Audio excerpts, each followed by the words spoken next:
lot about the workup of these patients for mucormycosis treatment.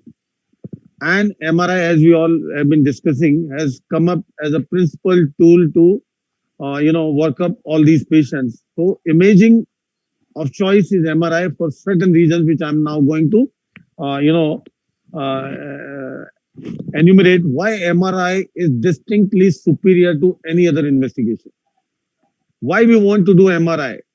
This mucormycosis is a different disease which preferentially invades the vessel Mic and right. give Get your vascular mic. necrosis. Satish, sorry, get your mic right. थोड़ा नीचे गया है mic. Yes. Yeah. So this mucormycosis is a different disease which preferentially invades the vessels and give vascular necrosis.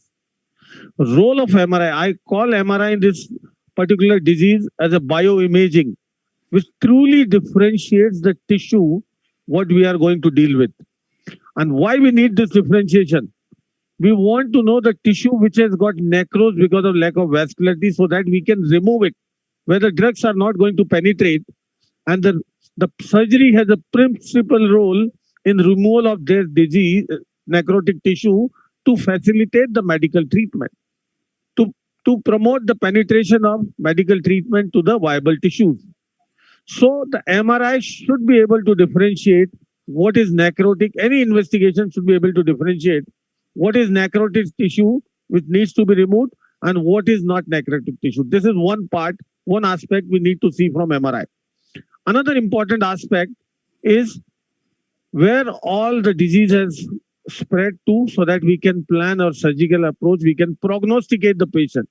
Patients having minimal disease, you can give a best prognosis as compared to those where the disease is extended intracranially or anywhere to the difficult areas, which is not difficult to remove. And those are the patients carry the poor prognosis. So MRI can clearly tell you pre-operatively how the patient is going to behave by and large post-operatively.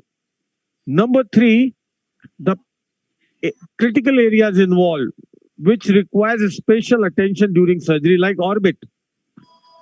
Exentration, clearance of the orbit is totally dictated by MRI. MRI gives, by means of its versatility, by means of its ability to give more than 1500 sequences, it can really differentiate soft tissue into different types. So it gives us amazing information about the patient's vision status, the optic nerve status, orbital involvement, need of the orbital clearance, need of the orbital exentration, very clearly, which I am going to show you. And if there are any distal spread of disease which is happening even before the clinical appearance, if the patient is developing some distal spread, you can warn your patient beforehand rather than developing that complication later on and finding some medical legal problems. So you can, by means of MRI, pre-operatively, you can assume that what complications are going to happen. That is so important. Next is about the vascular spread. This disease has an affinity to spread through vessels. Involvement of the carotid artery, cavernous sinus is not uncommon, and those are the most difficult areas to deal with. And MRI has the ability to clearly appreciate, give information about what exactly is going on with the central circulation and the cavernous sinus and all that. So you can plan your surgical approach and prognosticate your patient accordingly. Yes, Rajiv. Even if the vision is normal and the eyeball movement is good, you Yes, think we can come out with an algorithm or something that MRI yes, based preoperatively? And will you dwell on it now in the yes, exactly. MRI can tell you. That's what I'm going to discuss. Then there are certain areas, as I said, necrotic areas have to be removed to facilitate the medical treatment. There are certain areas where your surgery can lead to a lot of morbidity, like involvement of the hard palate, which is not uncommon. And pre-operatively, your MRI can easily pick up, and you can tell your patient pre-op that this will need to be debrided, which will require later on reconstruction and other treatment, and will have some sort of morbidity, and you can alert your patient beforehand to that treatment rather than giving your patient post-operative number of surprises. So MRI has number of roles to deal with, and I am going to show you certain first of all the case which we are dealing with today. What are the sequences we need to order for MRI because the onus is on the surgeon. If you write MRI PNS, your radiologist will do 1 or 2 sequences and finish MRI in 5-10 minutes. You have to order particular important sequences for particular disease. That onus is on surgeon. And that is what I'm going to enumerate what sequences are important and what information do they give for mucormycosis treatment. So number one sequence is the fat suppressed T2 weighted MRI. Fat suppressed T2 weighted MRI gives us complete information about this inflammatory disease. See, this is infection. Infection is always bright on T2 weighted like any fluid. Any tissue with water content will appear bright on T2. And the second sequence I will compare together is a contrast. These two sequences will give us majority of the information and we can keep them together on if you have a complete data of the MRI, and that's why we always acquire our MRI on DVD. So I will put up these two things together and it will give us most of the information and how to see that and what all to be seen. As I said, it invades the vessel and gives vascular necrosis. When there is vascular necrosis, whatever contrast material you give, gadolinium, is not going to reach those areas which are normally enhancing. Now see on this contrast sequence. See the terminates on the right side. I hope you can see the MRI. Yes, yes, we can see. See the terminates which are enhancing on the right side and look at the terminates and the lateral nasal wall on the left side after gadolinium administration, which is not enhancing, which gives you a clear picture what exactly is necrotic tissue which needs to be removed. So the contrast picture will give you information about the necrotic tissue. It is not only the necrotic tissue that needs to be dealt with. Enhancing tissue also needs to be dealt with because that contains the fungal load. But since the gadolinium is reaching, so we expect our amphotericin will also reach, which is deadly to the mucor. So those areas we are not supposed to radically remove to give more and more morbidity. Rather, we can stay conservative on those areas and expect the amphotericin to work on those areas to avoid unnecessary morbidity of removing everything. Yes, Ashish. Sorry. Now we are in a phase where we are not having amphotericin for let's say 5 or 7 days. Yeah. How do we deal with these areas? So, Ashish, let me tell you, this is a medical disease. This is a fungal infection. This is not a surgical entity. Role of surgery is limited and very important to remove those necrotic gangrenous areas which can't be dealt with the medicines. Which are the areas of fungal load, which are the areas where fungus has a particular environment, the best environment to thrive. The acidotic, non-hypoxic areas where the fungus can spread to the adjacent areas very fast. And role of surgery is to deal with those areas. Rest is a medical disease which you have to deal with the medications. No, Unfortunately, liposomal amphotericin is temporarily short. If we are not going to get the amphotericin or any anti-mucor drug, Volume बढ़ा ना? currently, like maybe hopefully next 4 or 7 days, we are not going to have an amphotericin. Yes. Patients, would you recommend that we also debride this tissue, which is enhancing? Okay, let me tell you what you are trying to say. See this entire infratemporal fossa area which is enhancing behind. Can you see? Yes. Yeah. If you try to remove everything, you'll end up leaving nothing in that certain areas, and you will end up giving a lot of morbidity, which is not a good idea.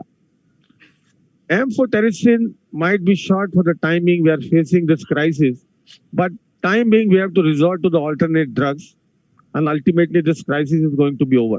So don't overdo the surgery. Don't overdo the surgery. Stick yes. That morbidity is significant.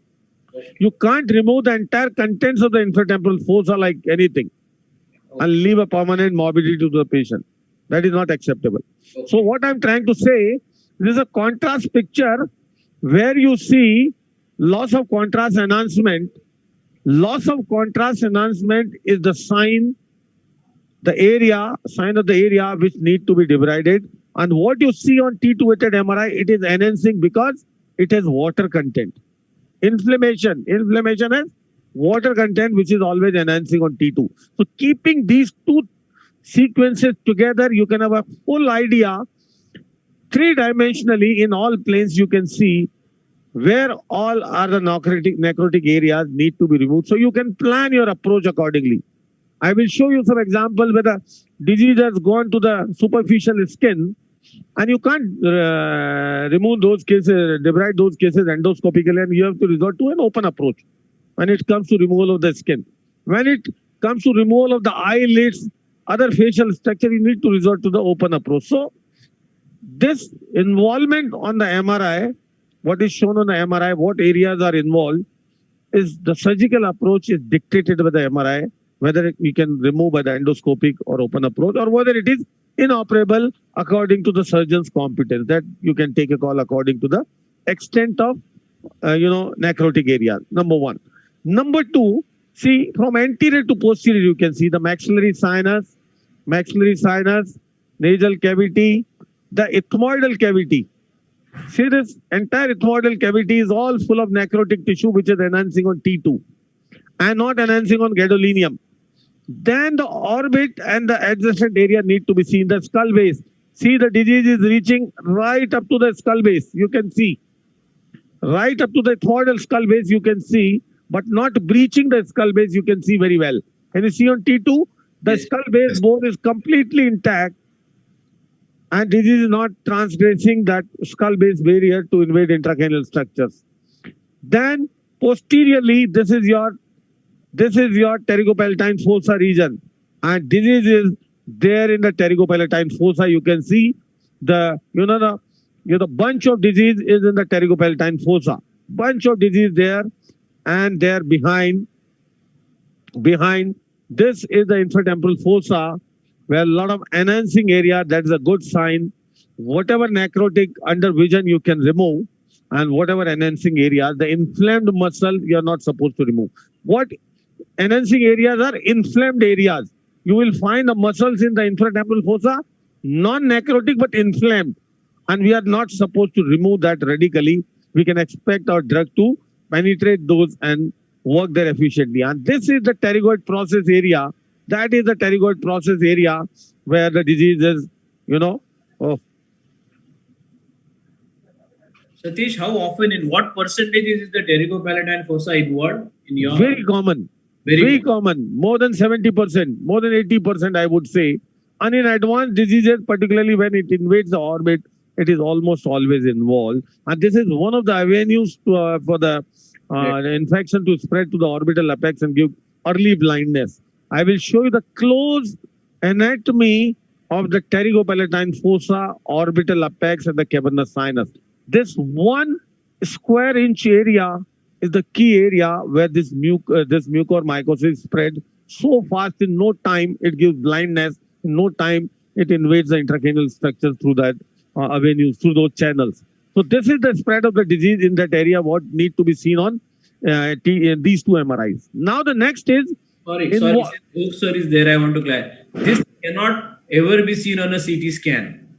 To be able to predict this, to be able to read this, you only and only need the MRI. Yeah. Yes. So what I will do, let me explain the MRI, and I'll bring the CT scan later, and I'll ask you to give me what information you can give us. We'll discuss the CT scan later. Take my exam. I will bring some CT picture later of one of these patients. So now come to the orbit. We need a lot of information that this disease has a propensity to involve the orbit at the early phase and give blindness. Even with the minimal disease in the nose and the sinuses and the maxilla, patient present with the blindness because it has a affinity to invade the vessel, and central retinal artery occlusion can lead to early blindness. Other way of blindness is involving the orbital structure, involving the optic nerve itself. Inflammation of the optic nerve is the principal reason for giving blindness. And how can you pick up? Sometimes you have a patient who present with blindness. Now you are safe. You have nothing to save. And some of the patients are in the early phase of developing blindness. The moment you start treatment, the next day patient develop blindness, and the onus is on the surgeon again. The patient may start blaming you that if after starting my treatment, I developed the blindness. And this can be certainly avoided to a certain extent by means of MRI. You can see what is happening, the level of inflammation in the optic nerve. For example, this patient, I tell you one of the simplest sequence. I must reiterate on this to everyone watching this webinar to get this. You must get this sequence done to pick up the early presentation of blindness, early involvement of the optic nerve and the blindness. Let me show you first and then I'll come back to this. Let me show you one diffusion weighted MRI sequence. Diffusion weighted MRI, I always tell, diffusion weighted MRI is a bioimaging. Diffusion weighted MRI is a bioimaging by means of which we can see the molecular diffusion, water diffusion in the tissues, water molecular diffusion into the tissues. See this diffusion weighted MRI. Keep an eye. This patient has a blindness on the right side. I'll show you how it is involving the orbit. Simplest of all sequence, diffusion weighted MRI. And what you see, this optic now on this side having infarct. Diffusion weighted MRI is a sequence which can pick up earliest pick up the infarct. It can pick up earliest the developing infarct even before it clinically presents. Even before it clinically presents. So you have to assess the entire cranial cavity. See, some infarcts developing bilaterally into the temporal lobe. Can you see? Yes. And a big infarct in the optic nerve. Looking at this sequence, I can tell my patient without even looking at the patient clinically, without even asking, that the patient is certainly blind. So we must get the diffusion weighted MRI to see the optic apparatus, to see the visual status. And by means of visualizing the earliest infarct in the optic nerve, you can certainly say that the patient has lost the vision.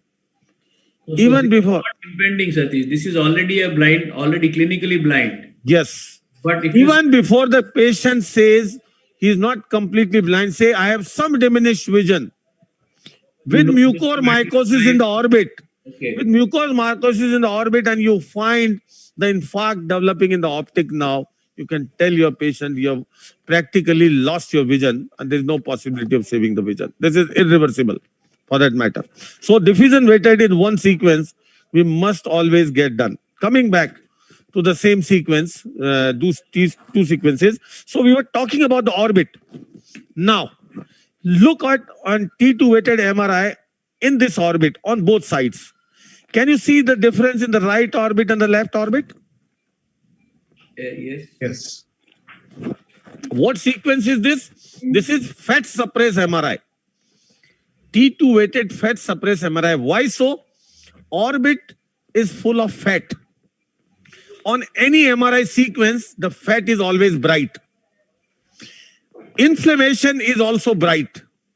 With a fat signals inside the orbit and inflammation superadded, you can't differentiate whether it is inflammation sequence or fat sequence. So, fat signals. So what you do, this is fat suppress MRI where you suppress the fat. Now whatever high signals are going to be purely related to inflammation. Got my point? Yes. Now look at this fat sequence MRI on this side. First focus on the right side and it is completely non-enhancing. Can you see? Yeah. Now look at on this orbit. Everywhere inflammation. See the deep inflammation at the level of the orbital apex, and I will show you once I explore. I know before I explore that this eye has gone completely necrotic. This orbital apex has gone completely necrotic, and most of the regions have gone necrotic by means of showing this inflammatory areas in the orbit. And see what happens once you show inflammatory areas. Some of them are enhancing, some of them are not enhancing on contrast, which signifies that the mucor has invaded this orbital space. And if you go behind, see the mucor has completely invaded the orbital apex. So this is the case for the orbital clearance, which I am going to show you endoscopically, not for orbital exenteration. A lot of people even publish in the newspapers that they remove the eye so frequently. Eye need not to be removed so frequently. In less than 10% of our huge series of cases, we need to exenterate only when the outside structures, the eyelid and the globe is directly invaded, then only you need to do an orbital exentration. That is two radical procedure which were initially developed for treatment of the malignancies involving this area. This particular disease, the concept is different. We have to remove only those necrotic areas where the drugs are not going to reach, and to preserve those areas, healthy areas, vascular areas where the drug can have its own effect. So here we will be doing an orbital clearance. Now, Sorry, I mean, folks, Yes. so enucleation is very, very rarely required in a mucor case. enucleation is a different word, Ashi. Enucleation is removal of the eyeball. Yeah. Here we are not concerned with removal of the eye. Our concern, again, don't deviate from our aim. Our aim is to remove the necrotic tissue, whatever it comes. If the eyeball is necrotic, I have to remove it. Sure. So rather than using terminologies, exentration, enucleation, evisceration, the best and appropriate terminology is removal of the necrotic tissue, whatsoever it is. And for that, even if you have to exentrate, we have to do that if the outside structures like eyelids and the skin is involved. Not for the involvement of the retroorbital tissues that you need to do orbital exentration always. Trying to bring forth the limited role of an oculoplastic surgeon. In mucor, we almost don't need them. Almost. That was- Absolutely. Now, another way of looking at the vision, whether the patient, how the patient's vision is going to be. Look at the other side. Can you see right from the beginning? See, this is globe, this is optic now. Can you see? Yeah. On the right side, what is there on the left side? See, what is this white halo around the optic nerve? Optic nerve is here in the center. What is this white halo? Is the perioptic CSF space. The optic nerve carries the meningeal sheath right up to the globe. We all know. And this is the sheath which is full of CSF, and that signifies a good signal of the optic nerve CSF on the right side, which is practically nowhere on the lost. It is completely lost. See, anteriorly, just behind the globe, it starts and then it fades off. Completely gone. You can see on the right side intact, but it is completely gone. I can follow it to the level of the chiasma. This is chiasma, optic chiasma. And see on this side, see, this is the optic now, this is the optic now. And this is completely gone. By this side, you can see the optic nerve. So this is third way of assessment of the orbit. Number one, diffusion weighted to see the optic nerve infarct. Number two, fat suppressed MRI to see the intensity of inflammation in the orbit and the areas of the inflammation into the orbit. And number third, on the T2 weighted MRI is the perioptic CSF space. By means of these, you can, prognosticate the vision and plan your surgical approach to the orbit. And in such a case, again, my approach would be intraorbital, endoscopic orbital clearance rather than an exentration. So this is not the case for the exentration. This is the second thing that you need to see on MRI. Now, when this was I already mentioned, the earliest in any case, you will find this sign, black turbinate sign. So whenever you start, looking at the mucor in mind, must look at the turbinate. The turbinate, which is non-enhancing, black turbinate sign is the earliest one. And that is classical for the mucormycosis. Now, some of the areas which I will show, which is not in this particular patient, which need to be assessed in every case. Like, for example, the involvement of the cavernous sinus, involvement of the carotid artery flow. I will show you some examples. Intracranial infarcts. If they are, you have to counsel your patient for that prognosis. We have a couple of patients whom we have been treating for mucor have already developed intracranial infarct with not much of the symptoms that you have to keep in mind for prognostication. So some of the examples I am showing from different patients on the MRIs, and then involvement of the soft tissues, involvement of the palate, you can completely predict, as I said. So one by one, first of all, I will take the cavernous sinus involvement. Okay. So this particular patient, let me show you the minimal involvement of the cavernous sinus. This is a revision case operated somewhere with lots of disease behind. Let me show you first. what is the status of the disease after the surgery. Look at this. Look at this, the disease removal during primary surgery. Almost nothing has been done. And see, this is all non-enhancing area, the skull base. And the most important is this non-enhancing area. This is greater wing of the sphenoid. This is pterygoid and the sphenoid bone, which is the most dreaded area, most difficult area, which needs to be completely debrided. And we all know the carotid artery, cavernous sinus in the close vicinity at the orbital apex. This is the most difficult area. Now see, as I go behind, this is the carotid artery. This is the carotid artery, and this is the disease right into the cavernous sinus. How to know whether the cavernous sinus has undergone thrombosis? Let me show you the axial picture. Look at this axial picture on this side. Can you see the difference on both sides? Yes. See the carotid artery and the cavernous sinus on this side.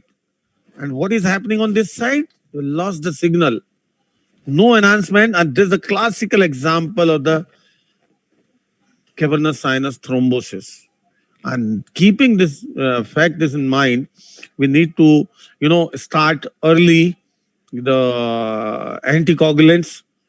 Operating on these patients is a dual challenge with anticoagulants, need to be started as early as possible to prevent the further thrombotic episodes. So this has to be seen on every MRI, on every mucor patient you are treating, whether it is a minimal disease or extensive disease, because it has a tendency to invade vessels very early in the course. See what I'm showing on MRI in detail. It is the onus on the surgeon to see himself. Don't rely on the radiologist too much. Radiologists don't have time to explain you hours and hours.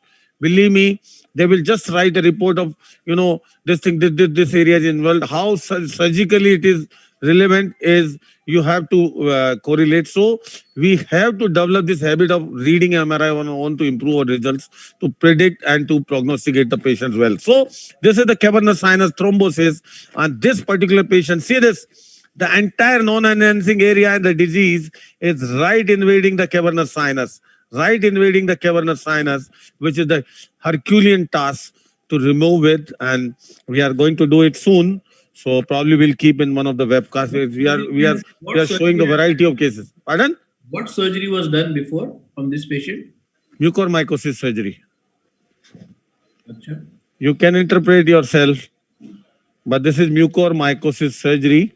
Now, just a minute. I will show you some important. One of the biggest fallacies of doing the surgery is that often during surgery, the posterior wall of the maxilla appears normal. And therefore, the surgeon stops there, not knowing what is lying in the pterygopalatine fossa and towards the infratemporal fossa.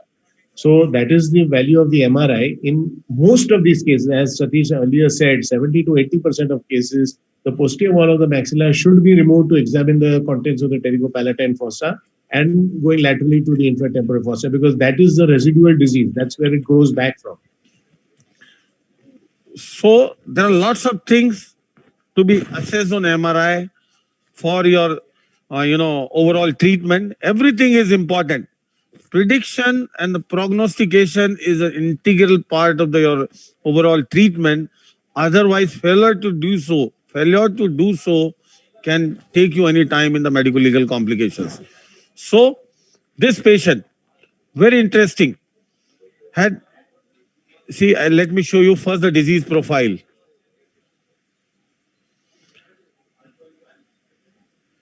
This is a post-surgery. Can you give me the other one? The pre-surgery, yes.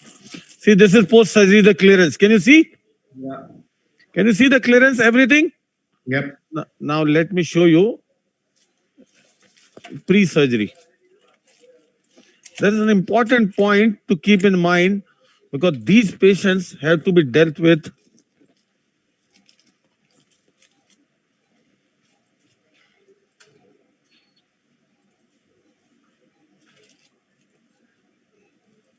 Oh, come on.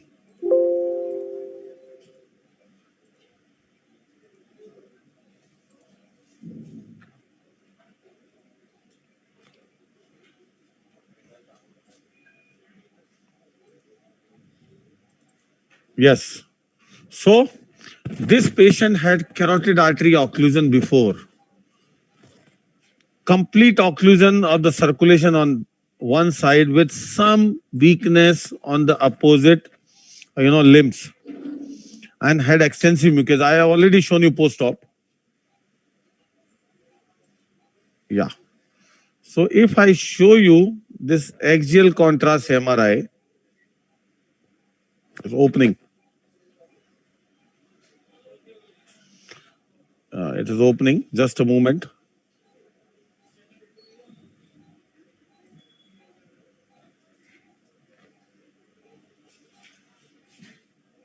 That's a very interesting finding.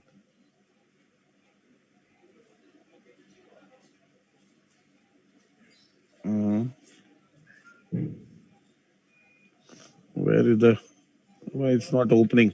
So this patient had a complete occlusion of the carotid artery, which I wanted to show you.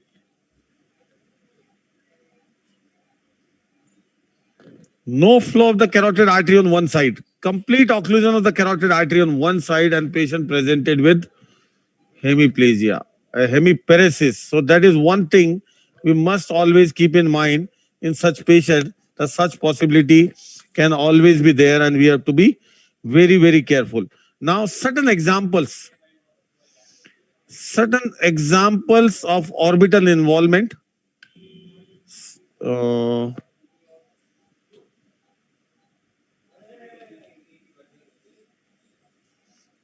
Yes, certain examples of orbital involvement, what we discussed before.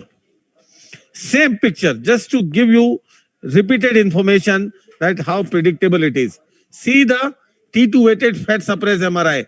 Can you see the difference in both the orbits? Yes. See, this is fat suppressed image, and see the kind of inflammation. Kind of inflammation this particular patient is having in the orbit with no optic nerve signal. See the optic nerve signal gone. So these are the patients need to be thoroughly assessed with the angiogram. You can get the MR angiogram done to see complete information of the vascular. I would show you one of the angiogram. This is, see this, the infarct in the optic nerve on the right side. Can you see? Yes. On this right side where the patient has lost vision, and see the amount of disease in the right eye with this much of the inflammation. So orbital involvement requires diffusion weighted, T2 weighted fat suppress, and the perioptic CSF space halo, which all are important to assess the orbital involvement. Now, another important thing is the palatal involvement. Palatal involvement is very important. The early palatal involvement can, warn you from regarding the reconstruction facility. Shravan Kumar. Yeah, this is the patient probably has the early palatal involvement. See, if we miss this finding on MRI, we may not counsel our patient your palate is probably involved, and intraoperatively get a surprise that the mucor has invaded the palate, and you have to obviously nothing else then but to exenterate the palate and tell your patient post-op with a big surprise that we had to remove the palate, and now you'll have to undergo some other treatment for the palate in the future. See this. This is the palate, and this is the palatal periosteum, the mucosa. Can you see on the difference on both sides? Yes. One side is enhancing, and on this disease side, the palatal mucosa is not enhancing, and that is a great sign you can pick up on MRI that the palate has already been invaded with the mucor, and you have to plan this, removal of the palate in your the surgical process. So palatal involvement has to be picked up. These are the areas which can be easily missed. Another example, and you have to see on contrast MRI. Again on contrast MRI, see this. Can you see the difference? The non-enhancing area and the enhancing area of the palate. Can you see? Yes. See the disease on this side. See the mucor on this side, and see the palate is already invaded. Non-enhancing area in the palate. Can you pick up this? Can you appreciate this? Yes. And this is how you can plan the removal of palate, which may not be obviously, assessed by other means pre-operatively. You can't assess many a time unless you have a palatal, eschar or a palatal ulcer. And many a time, it can be overlooked on clinical examination, which MRI can pick up early, and you can tell your patient or the need of possible palatal reconstruction later on. Now, the involvement of the soft tissue areas. This is the very, very important scan by means of which we can plan our surgical approach accordingly. Like, there are certain areas where the open surgery is required. Now, look at this.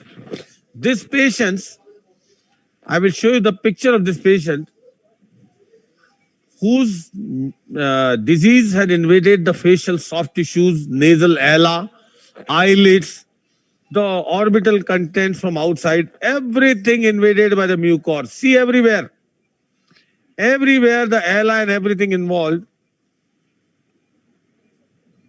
completely involved. See the soft tissues, the anterior wall of the skin and everything, all involved along with the eyelids. And these are the candidates for the open surgery, orbital exentration, as there is already huge disease in the orbit, rather than a sole endoscopic approach to give a complete clearance. So your radiology can tell you what exactly need to be done, and MRI by means of, so much of, information, so much of sequences, variety of sequences give you complete information. Look at the orbit again. Orbit on this side and orbit on this side. Now, Ashi is coming to your question. Early involvement with the vision intact, what to do? See this. This side grossly gone, completely gone, and this side early involvement orbit. Oh yeah. See, this is already inside the orbit, but the vision is completely intact. Look at the optic now. Look at the optic now on the other side. Now what to do? How to take a call whether this other eye can be saved or not? Diffusion. Diffusion will tell you what exactly is happening. See, on diffusion, there's an infarct in the optic now on the other side, and the infarct developing in this optic now. The patient has mild diminution of the vision with minimal involvement of the orbit, with an early infarct developing in the optic now. Even if you try to preserve such optic now, the patient may not be able to preserve the vision, and vision is most likely to go along as the early infarction is already developing. So such patients where the vision is already gone on one side, lost the vision on one side, the other side clinically vision looks good, but inside the early infarct is happening. You have to be very, very, important, particular in counseling the patient. In spite of all odds, you may not be able to save the vision. Otherwise, post-operatively, if the patient loses the vision, he may, blame you for this, complete blindness. So you have to be very careful. Always get the diffusion weighted MRI done to get a complete information of the optic now. Got my point? Yes, Satish. Very nice. Thank you. See how MRI is. Now, what information you got from the MRI? How much you get from the CT scan? Let me show you. This is a CT scan of a patient. Let me show you. This is a CT scan of the patient. Of a mucormycosis patient. Now see, what is the difference in this CT scan from the CT scan of a plain simple sinusitis patient? Yeah. How much you can differentiate from the CT scan? How much the optic nerve is involved, how the orbit is involved, whether you can save the eye, any infarction, involvement of the bone, involvement of, other areas. This is practically impossible. So the CT scan gives to me just nothing. As good as useless to get a CT scan, unnecessarily subjecting the patient to radiation before mucormycosis surgery. There is no point It will not give you information whether how the pterygopalatine foci. See this opacity there, that doesn't differentiate whether it is enhancing, non-enhancing, mucor, simple inflammation, sinusitis, what exactly it is. So it is as good as useless information you get from the CT scan. Now another areas, the drilling into the sphenoid. Drilling into the sphenoid, let me show you. Pradeep.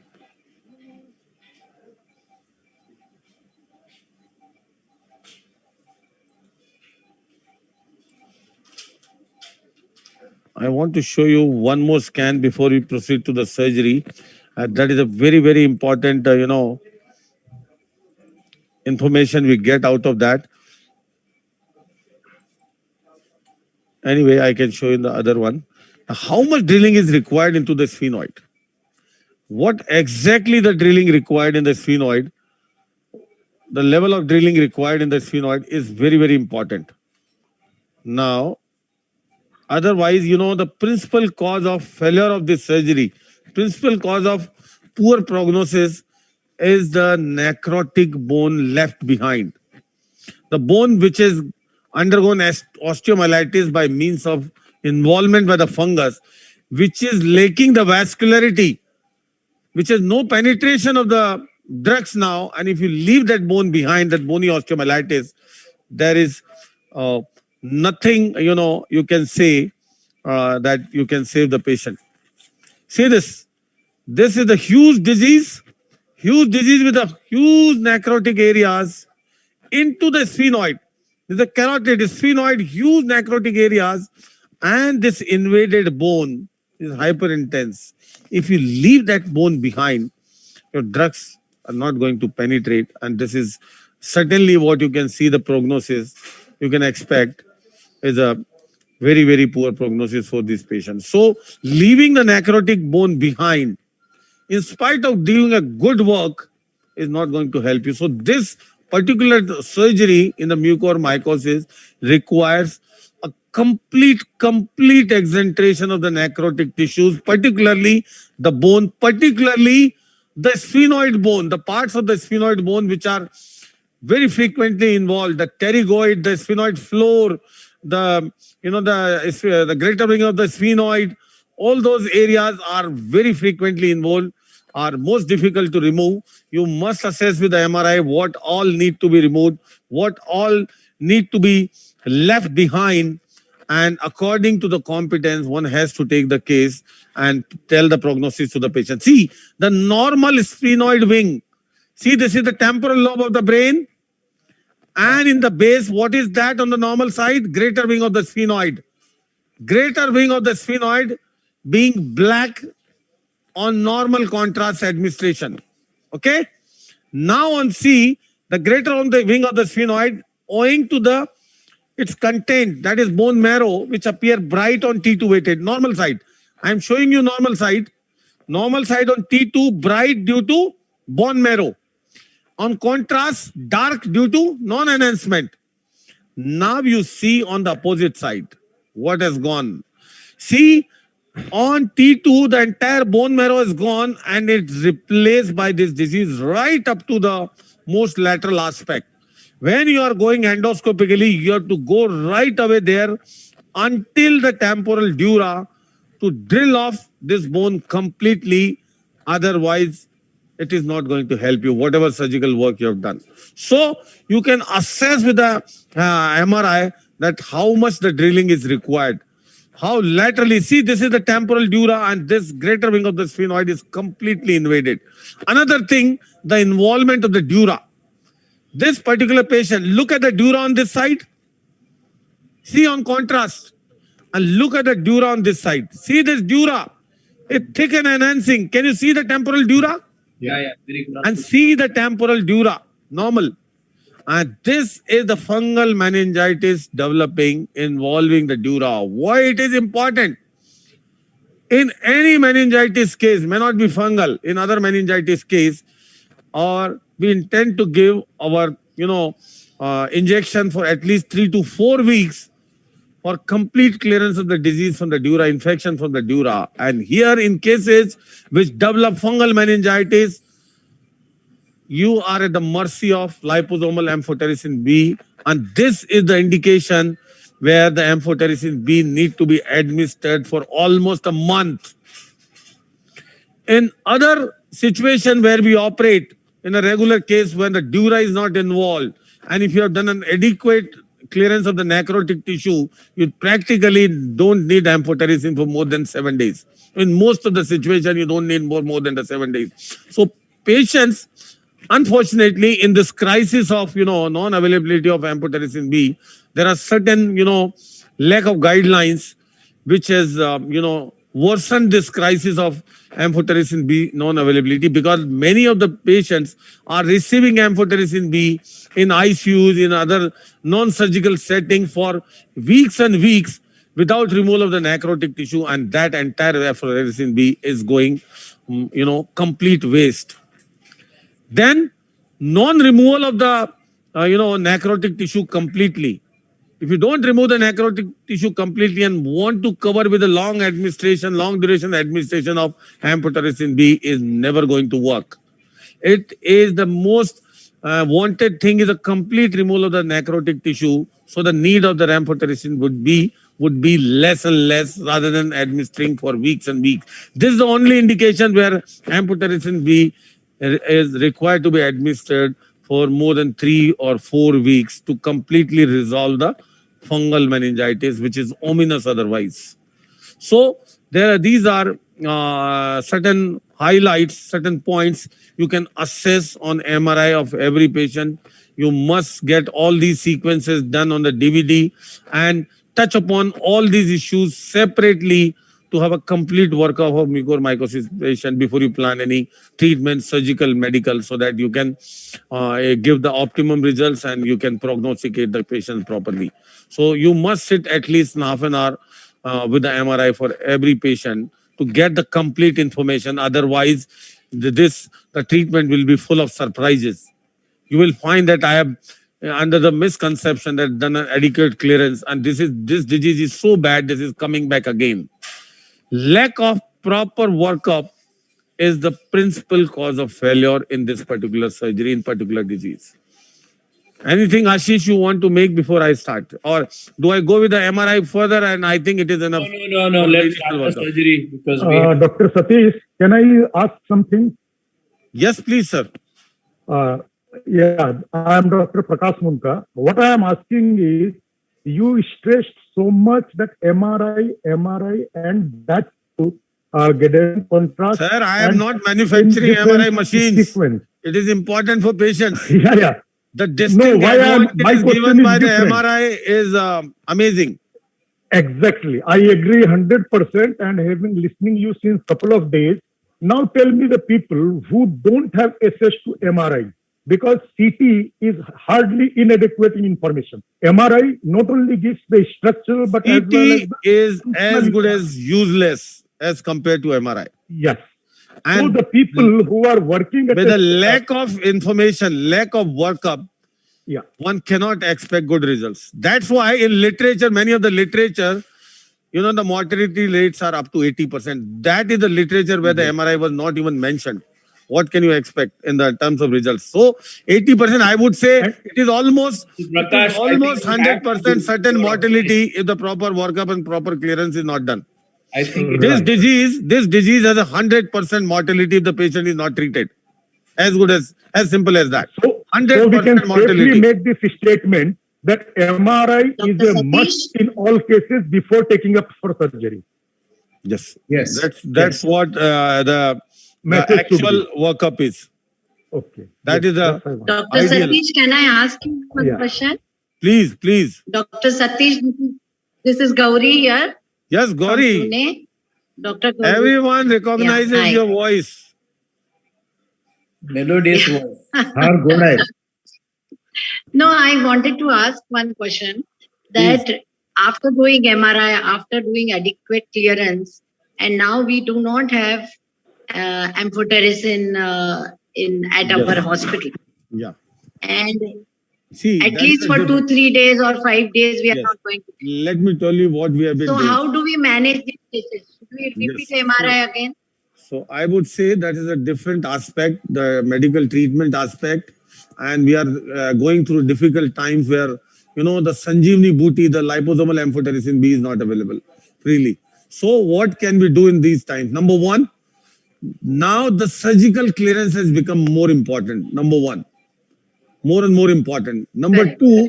Number two, you can use the other preparation which are not having that much of penetrance as compared to the liposomal amphotericin B, like deoxychelate and lyophilic and other preparation of amphotericin B, is still as some having some value along with other drug posaconazole. So a dual combination can work to some extent.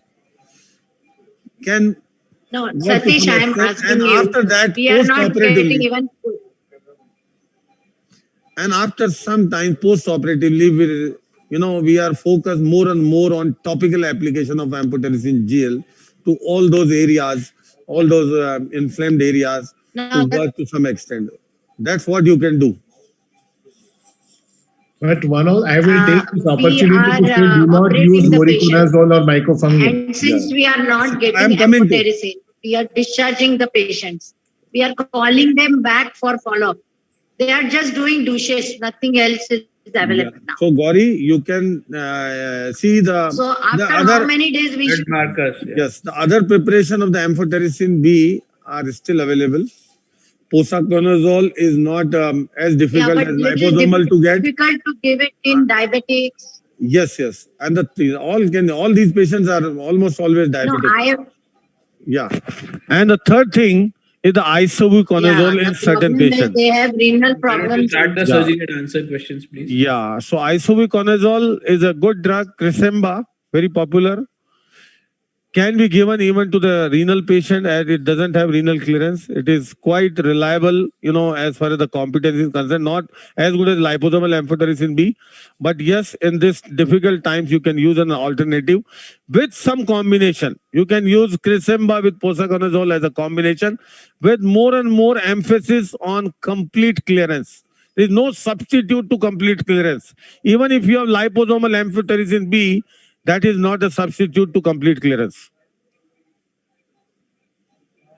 Correct. My question is, should we repeat the MRI if we are not giving any amphotericin? After our clearance, after how many days we should Yes. repeat? So I mentioned the last time investigation? also, there are certain criteria we take into account to order a repeat MRI. Number one, the clinical course of the patient. If some new clinical thing developing that warns you that the disease is progressing, you might have left behind or the drugs are not working or whatever, the disease is progressing. That is number one. Number two, your endoscopic picture in the post-operative days. If some more necrosis is happening, some more new areas are being involved. Number three, your inflammatory marker is rising in spite of all treatment. Your CRP is, constantly shooting up. So these are the indications to order a MRI to see if anything is left behind or new thing has developed. And you can consider a repeat or a revision surgery in those cases for more complete clearance. So there are definite indications for, repeat MRIs. But based on all these endoscopic, inflammatory, new symptom, new signs, and all these markers, rather than indiscriminately, unnecessarily ordering an MRI. Many of the patients or CRP is gone down below 10. There is no point in doing anything. Just forget about the MRI. Any more questions? Go ahead, Satish. Go start the surgery. Okay, so in a couple of minutes, we are coming back with the endoscopic picture. And meantime, we can take questions. Sethi, you want to We say? can have Sethi sir's opinion, the big boss, grand teacher of Teacher of all, teachers. including us. Big boss, anything to say? Any advices or anything, do's or don'ts regarding MRI or anything? No, Satish, excellent presentation. I mean, you really crystallized it all. Idhal now. I think everything that you said can actually be crystallized or condensed into a sort of a checklist. which can make it easier for people who are not very familiar with MRI scan to go through it systematically, looking for the signs of mucormycosis. For example, you can start off with the nasal cavity, look at the inferior turbinates, give the sequences like T2W sequence, which is fat suppressed, and the T1 weighted with contrast, and what to look for. So first of all, look in the nasal cavity, look at the turbinates, look at the signs of mucor, and then look into the sinuses, paranasal sinuses. And then, like you mentioned, particularly the infection, a mucor infection can spread out of the bone where the infections are concerned. So you look at the parasinus areas. Then into the infratemporal fossa, then the pterygopalatine fossa, in a very systematic manner, according to the involvement, the common involvement areas. So, and the palate. Then after that, you can look at the orbit, retrovulvar area, optic nerve, and go on to the cavernous sinus. So maybe this can be done in a very systematic manner so that the person who's reading it can do it, sort of more systematically and read it adequately. So that's the only information, comment I have. So very nice. I mean, you have wealth of a material here. I think you will never find this kind of material in any book. And what I've learned in the past 3-4 days about mucormycosis, I couldn't have found it anywhere but in the library of Satish Jain's webinars. So thank you very much.